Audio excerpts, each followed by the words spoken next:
Doctor வந்து ஒன்றிணைந்தாருங்கிற ஒரு கருத்து சொன்னாரு. ஆமா, அது ஒட்டுமொத்த தமிழகத்துக்கும் பொருந்தாதுங்கிறது என்னோட ஒரு பார்வை. பரவலா எல்லாருமே அதை சொல்றாங்க, மிக பெருமளவில் சொல்றாங்க. ஆனா என்ன சொல்ல வரீங்க? ஒன்றிணைந்தா அதிமுக நல்லா இருக்கும், அதனால ஒரு கருத்து சொல்றாருல, அதுல நான் கொஞ்சம் டைம் எடுத்து சொல்றேன். 77ஆம் ஆண்டு மக்கள் தலைவர் எம்ஜிஆர் கட்சி ஆரம்பிக்கும் போது எங்க சீனியர் மீனவ சமுதாயத்தை சேர்ந்த ஜிஆர் எட்மண்ட் பெர்னாண்டோ சார் தான் நெல்லையில் ஜெயித்தாரு. அங்கே வந்து 35 விழுக்காடு வாக்குகளுக்கு மேலே அதிமுக ரெட்டையில பெற்று, இன்னைக்கு அதே நெல்லையில் 8 விழுக்காடு வாக்குகள் தான் பெற்றிருக்காங்க. அதே மாதிரி ராமநாதபுரத்தில் ராமசாமின்னு ஒரு சாதாரண எம்ஜிஆர் மன்ற தொண்டர் வந்து பெரிய அளவில் இருந்தார், அமைச்சராக வந்தார். அங்கேயும் 35 விழுக்காடு வாக்கு நிறைய இடத்துல 9 விழுக்காடு வாக்கள் தான் கிடைச்சிது. பிடிஆர் பழனிராஜனை 2 லட்சத்துக்கு மேலே தோல்வி அடைச்ச கூடல் ராமசாமின்னு சாதாரண ஒரு தொழிலாளர் வெற்றி பெற்ற பெரிய குளத்தில் இன்னைக்கு 13 விழுக்காடு வாக்கு தான் கிடைச்சிருக்கு. இதே எடப்பாடி பழனிசாமிக்கு எம்ஜிஆரை விட விழுப்புரம் சிதம்பரம் பகுதிகளில் அதிக ஓட்டு கிடைச்சிருக்கு. இதே ஜெயலலிதா அம்மையார் டெபாசிட் இழந்த நிலைமையில ஒரு கட்சியால ஜெயலலிதா அம்மையார் பாமகவால டெபாசிட் அவர் ஆதரிச்ச வேட்பாளர் டெபாசிட் இல்ல இங்க சிதம்பரத்தை சொல்றேன். அதே பாமகவை டெபாசிட் இழக்க செய்து ஜெயலலிதா அம்மையாரை விட அந்த ஒரு 36 சட்டமன்ற தொகுதிக்குள்ள எடப்பாடி பழனிசாமி பலம் பெற்றிருக்கிறாருங்கிறதும் உண்மை. நான் வந்து யதார்த்த உண்மையை தரவோட சொல்றேன். சரி, அதாவது இதை வந்து ஒட்டுமொத்த தமிழ்நாட்டுக்கு அப்ளை பண்ணி பார்க்க முடியாதுங்கிற. சரி, ஓகே ஜீவா, நீங்க இதுல நம்ம இப்ப செங்கோட்டையன் வந்ததுல இருந்து விஜய் கட்சி அவர்கள் கூறி வந்த அடிமானம் மாறும். நம்ம விமர்சிக்கல, நம்ம எந்த கருத்தும் சொல்லல. அவர்கள் கூறி வந்த, நான் திமுக அதிமுகவை விமர்சிக்கிறேன், பாஜகவை விமர்சிக்கிறேன்னு அவர் சொன்னார் இல்லையா? இதுல இனிமே அவர் அதிமுகவை எப்படி விமர்சிப்பாரு? டிடிவி தினகரனை விமர்சிப்பாரா? ஓபிஎஸ் விமர்சிப்பாரா? செங்கோட்டையன் வந்திருக்காரு, செங்கோட்டையன் விமர்சிப்பார். விஜய் சொல்றீங்களா? விஜய் யாரு? விஜய் இப்ப வரைக்கும் அதிமுக எங்க விமர்சிச்சாரு? இப்ப வரைக்கும் விமர்சிக்கல, கரெக்ட். அப்ப ஆனா அவர் கேட்கும்போது நாங்க எல்லாத்தையும் விமர்சிக்கிறோம் தானே சொல்றாரு.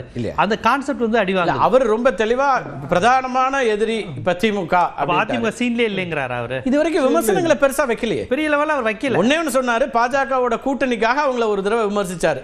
அது தவிர வேற என்ன விமர்சனம்? அது மட்டும் இல்ல, இப்ப பாஜகவை நாங்கள் கொள்கை எதிரியா இல்ல சார், அதுலதான் முதல்ல ஒரு குழப்பம் இருந்துச்சு. இப்ப அதை தெளிவுபடுத்துறாரு. அதாவது முதல்ல என்னன்னா, அதிமுகவோடு கூட்டணி அமைப்பதற்கான வாய்ப்புகளை நம்ம மறுத்தர வேண்டான்னு அவங்கள விமர்சிக்காம இருந்தாரான்னு இருந்துச்சு.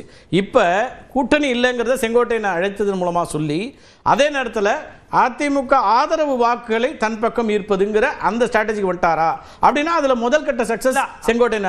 அவர் தொடர்ச்சியான முயற்சியே திமுக எதிர்ப்பு ஓட்டு. திமுக எதிர்ப்பு ஓட்டுங்கிறது மிகப்பெரிய ஓட்டு, ஏடிஎம்கே ஓட் பேங்க் தான். அதைத்தான் அவர் உடைக்கிற வேலையை தொடக்கத்துல இருந்து அவர் பண்ணிக்கிட்டு இருக்காரு. இப்ப செங்கோட்டையனையும் கூப்பிட்டுருக்காரு. இதுல நம்ம கவனிக்க வேண்டிய விஷயம் என்னன்னா, அவர் பாஜக எதிர்ப்பை நான் பேசுறேன் அப்படின்னு அவர் சொல்றாரு, நீங்க கொள்கை எதிரி அதுதான். செங்கோட்டையனை பக்கத்துல வச்சுட்டு பாஜக எதிர்ப்பு எப்படி பேசுவாரு? அமித்ஷா சொல்லிதான் நான் வந்து எல்லாமே பண்ணிக்கிட்டு இருக்கேன்னு அவரே மலர்ந்து 1 மாசம் கூட ஆகல அவர் சொல்லி. இப்போ வரையும் அதுக்கான மாற்று கருத்தை சொல்லல. இந்த மீட்டிங்ல கூட எங்க கட்சியை பற்றி அவர் அதிமுக பற்றி விமர்சிக்கும் போது எங்க கட்சியை பாஜக கையகப்படுத்தி இருக்கு, பாஜக கைப்பாவையா போயிருச்சு அப்படிங்கிற விமர்சனத்தை வைக்கல. அவரு எடப்பாடிங்கிற தனிப்பட்ட மனிதரோட தான் பிரச்சனையை ஒழிய ஜெயலலிதாவோடையோ பாஜக மீதோ அவருக்கு எந்த விமர்சனமும் இல்ல. அவர் போய் எடப்பாடி அவர்களை ஏன் அவர் விமர்சிக்கிறார்? அவர் அவங்க தலைவராக தான் வச்சிருக்காரு. விஜய் கட்சியில வந்ததுனால சொல்றேன் நான். அப்ப விஜய் அவர் தெளிவுபடுத்த, விஜய் வந்து ஜெயலலிதாவை தலைவராக ஏத்துக்கிட்டாரா? இப்ப லேட்டஸ்டா எம்ஜிஆர் ஏத்துக்கிட்டாரு. அப்ப ஜெயலலிதாவையோ சசிகலாவே அடுத்து ஏத்துக்குவாராங்கிற கேள்வி இருக்குல்ல. டெமோக்ராட் இல்லங்க. இல்ல நான் இதுக்காக கேட்கிறேன், ஃப்ளோ காண்டி கேட்கிறேன். அவங்க இதை ஏத்துக்கிறாங்க, ஆர்குமெண்ட் சேக் வைக்கிறாரு. ஒரு ஆர்குமெண்ட் சேக் நான் வைக்கிறேன். அவர் ஏத்துக்கணும்னா நமக்கு என்ன இருக்கு? டிடிவி தினகரனை வந்து அவர் விமர்சிப்பாரா? அப்படி பல்வேறு கேள்விகள் இருக்கு. ஏன் அது ஒரு பாசிபிள் அலையன்ஸ் பார்ட்னர் இருக்கும்போது ஏன் விமர்சிக்கணும்னு எதிர்பார்க்கறீங்க? அதுதான் சொல்றேன். ஏன்னா டிடிவி தினகரன் தான் தொடக்கத்தில் அட்லீஸ்ட் இப்போ முதல்ல வந்து அவரை ஒரு கூட்டணிக்கு தலைமை தாங்கக்கூடிய ஒரு இடத்துல இருக்கிறாருன்னு சொன்னவர் வர. குடும்ப ஆட்சியை, குடும்ப ஆதிக்கத்தை எதிர்க்கிறேன்னு சொன்னவர் சசிகலா டிடிவி எப்படி சேர்க்க முடியும்? யாரு? விஜய். அதுக்குதான் கேள்வி திரு சீமான் வைக்கிறார். குடும்ப அல்லது அவருடைய கட்சியில கூடிய தம்பிகள் கேட்கறாங்க, இப்ப காங்கிரஸ்ல அது இல்லையான்னு கேட்கறாங்க.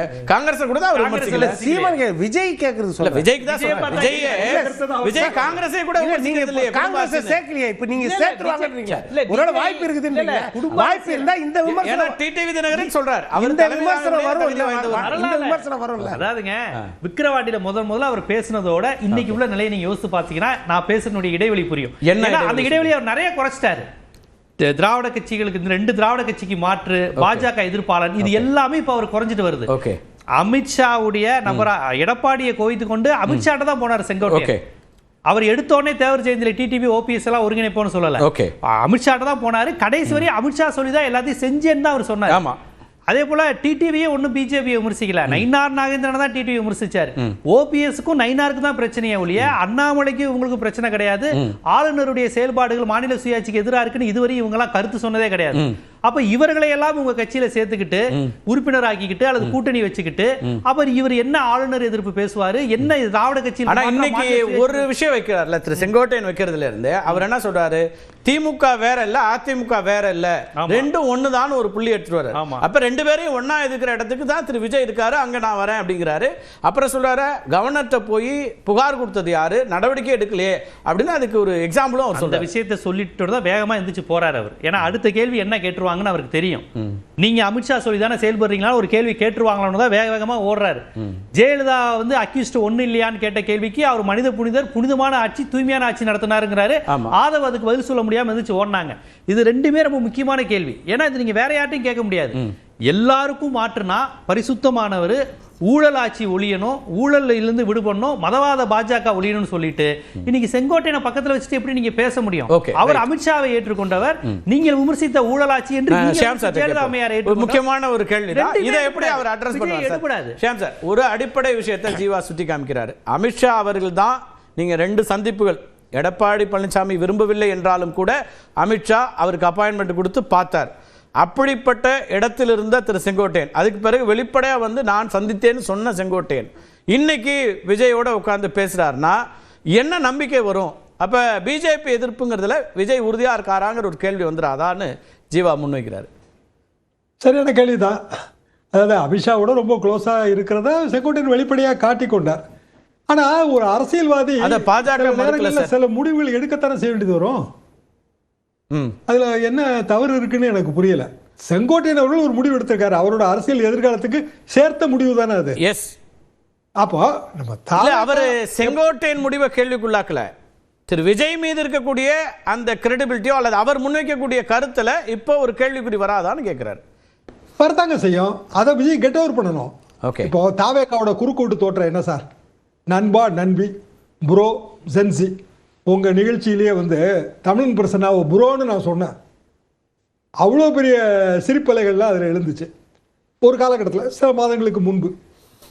அப்போ இந்த குறுக்குவெட்டு தோற்றத்தில் செங்கோட்டையன் போய் இணைகிறார். இப்படி தானே நம்ம பார்க்க முடியும். ஒரு தாவேக்காவுக்கு இருக்கிற ஒரு அடிப்படை ஓட்டு வங்கி.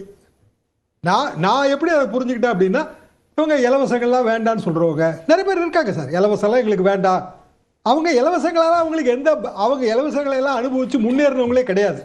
எங்களுக்கு இலவசமா எதுவும் வேண்டாம், ஸ்கூட்டர் வேண்டாம், ஸ்கூட்டி வேண்டாம். விஜயே வந்து மோட்டார் சைக்கிள் கொடுக்க போறோம்னு சொல்லிட்டாரு. எம்ஜிஆர் நீங்க ஆதரிச்சீங்கன்னா இலவச பல்பொடி, இலவச காலனி எல்லாம் கொடுக்கணும், இலவச செருப்பு. அதான் 1977 ஸ்கீம். அப்போ முழுக்க மாறுபட்ட கட்சி, மாற்று கட்சி, அதுல எல்லாம் எனக்கு உண்மையிலே நம்பிக்கை இல்லை. எந்த கட்சியும் மாற்று கட்சி கிடையாதுங்க. தமிழ்நாட்டு அரசியலுக்குள்ள வலதுசாரி சித்தாந்தத்தை வைத்த ராஜாஜி அவர்களே வந்து காமராஜரோடு சேர்ந்தார் 1971. எங்களுக்கு கல்லூரி நாட்களோட இறுதி. என்ன கிடைச்சதுன்னா ஒன்றும் கிடைக்கல. என்ன காரணம்னா வாக்கு வங்கியில் இருக்கிற டிஃபரன்ஸ். இப்பவும் அதே நிலைமை தான். வாக்கு வங்கியில வந்து ஒரு டிஃபரன்ஸ் இருக்கு. யுனைடடா ஒரு வாக்கு வங்கி திமுக இருக்கு. நீங்க விரும்பினாலும் விரும்பாட்டாலும் திமுகவின் வெற்றி என்பது இப்படியான செயல்கள் மூலமாக உறுதிப்படுத்தப்படுது. அப்போ இப்போ யாருக்கும் போட்டி அப்படின்னா 2வது இடத்துக்கு 3வது இடத்துக்கும், இல்லை 2வது இடத்துக்கு 4வது இடத்துக்கும், 3வது இடத்துக்கு 4வது இடத்துக்கும் அப்படிதான் இருக்கே தவிர 1வது இடத்துக்கான போட்டியே துவங்கலைங்கிறதா என் கருத்து. ஓகே, அது யுனைடடா டிஎம்கே ஃப்ரண்ட் இந்தியா பிளாக் அப்படியே இருக்குது. இந்த பக்கம் வந்து திமுக எதிர்ப்பு வாக்குகள் நிறைய வெவ்வேறா சிதறி எதிர்ப்பு வாக்குகளுக்குள்ள குழப்பங்கள் இருக்கு. இப்போ திமுக வாக்கு ஏன் திமுகவுக்கு போடணும்? திராவிட சித்தாந்தம், ஆளுநரை எதிர்க்கிறார்கள், பிஜேபி வந்து வலுவா எதிர்க்கிறாங்க, அமித்ஷாக்கு சவால் விடுக்கிறாங்க, மோடிக்கு சவால் விடுக்கிறாங்க. ஏன் ஓட்டு போடணுங்கிறதுக்கு பல காரணம் இருக்கு. ஆனா இவங்க கிட்ட என்ன ப்ராப்ளம் அப்படின்னா நீங்க எப்படிங்க எம்ஜிஆர் ஆதரிக்க முடியும்? எம்ஜிஆர் தான் இலவசங்கள் தானே. செங்கோட்டையன் வந்து இலவச காலகட்டத்திலிருந்து வந்தவர் தானே. ஏன் செங்கோட்டையனை சேர்த்தீங்க? இன்னும் செங்கோட்டையன் சேர்த்து வரிசையா நீங்க சேர்க்க போறீங்களா? அவங்களுக்கு எல்லாம் என்ன? இந்த கேள்விகளுக்கு இவங்களால பதில் சொல்லவே முடியாது. என்ன காரணம்னா இவங்களுக்குள்ள அந்த குழப்பங்கள் இருக்கு, தொடர்ந்து இருக்கு, இன்னும் உறுதிப்படுத்தப்படுது. அடிப்படையில திமுகவுக்கு வாக்களிக்கணும்னு நினைக்கிறவங்கள்ட்ட கிளாரிட்டி இருக்கு. திமுகவுக்கு வாக்களிக்க வேண்டாம்னு நினைச்சா யாருக்கு போடணுங்கிறதுல கிளாரிட்டி இல்ல, குழப்பம் இருக்கு அப்படிங்கிறீங்க. அது உண்டாகும். ஓகே, கண்டிப்பா உண்டாகுங்க. இன்னொரு ஸ்டேட்மெண்ட்டில் இருக்க ஒரு லைன் தான், சும்மா உங்களோட பார்வையில் நீங்கள் எப்படி புரிஞ்சுக்கணும் அதை அப்படி நான் கேட்டு தெரிஞ்சுக்கலான்னு பார்க்குறேன். 3வது பேராகிராஃப் இன்னைக்கு அறிக்கையில் ஒரு செங்கோட்டையன் அந்த 28 பேர் நிர்வாக குழு அதை வழி நடத்துவார்லாம் சொல்லிட்டு, மேலும் கூடுதலாக ஈரோடு, கோயம்புத்தூர், திருப்பூர், நீலகிரி ஆகிய மாவட்டங்களில் அமைப்பு செயலாளராக நியமிக்கப்படுகிறார். என்னோடும் கழக பொதுச் செயலாளர் என் ஆனந்த் அவர்களோடும் கலந்தாலோசித்து கழக பணிகளை மேற்கொள்ள இம்மாவட்டங்களை அவர் மேற்கொள்வார் அப்படின்னா, அந்த இடத்துல அந்த ஹைரார்க்கியில் ஏதாவது மெசேஜ் சொல்ல விரும்புகிறாரா விஜய்? அதை எப்படி புரிஞ்சிக்க வேண்டியிருக்கு? விஜய்க்கு அடுத்தாப்புல ஆனந்த் தான் இருக்காரு. அதான் இது ஹைரார்க்கியோட மெசேஜ். இப்பவும் கொடுத்தாரு. செங்கோட்டையன் வந்து நம்பர் 2 பொசிஷனுக்கு வரல, கொண்டு வரல அவரை. என்ன காரணம்னா, நிர்வாக பணிகள்லாம் கவனிப்பாரு. தினம் தினம் விஜயை பார்த்து பேச முடியாது. ஏன்னா நமக்கே அவரோட ஸ்டைல் தெரியும். மற்ற கட்சிகள் மாதிரி இல்லை. இப்போ ஒண்ணுமே இல்லைங்க, ஒரு ஜாயின்ட் பிரஸ் கான்ஃபரன்ஸ் மைத்ரேயன் சேர்றாரு, மனோஜ் பாண்டியன் சேர்றாரு, இல்ல அன்வர் ராஜா சேர்றாரு, யார் முன்னிலையில சேர்ந்தாலும் அவங்களும் சேர்ந்து ஒரு ஜாயின்ட் பிரஸ் கான்ஃபரன்ஸ் கொடுப்பாங்க இல்லையா? ஆமா, இங்க அப்படி நடக்கல. இங்க பிரஸ் கான்ஃபரன்ஸ் அட்டெண்ட் பண்ணதுல ஒரு பக்கம் வந்து ஆனந்த் இருந்தாரு, இன்னொரு பக்கம் வந்து ஆதவ் இருந்தாரு.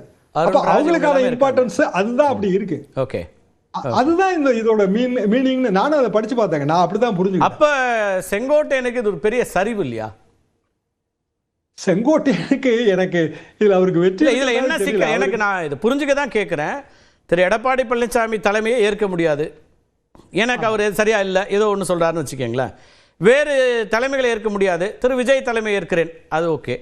விஜய்கிட்ட டைரக்ட் ரிப்போர்ட்டிங், சாதாரணமாக ஒரு வேலைக்கு அப்ளை பண்ணீங்க தெரியும், எல்லா வேலைகள்லையுமே ரிப்போர்ட்டிங் யாரு அப்படிங்கிறது ஒரு முக்கியமான கேள்வியாக வராதா?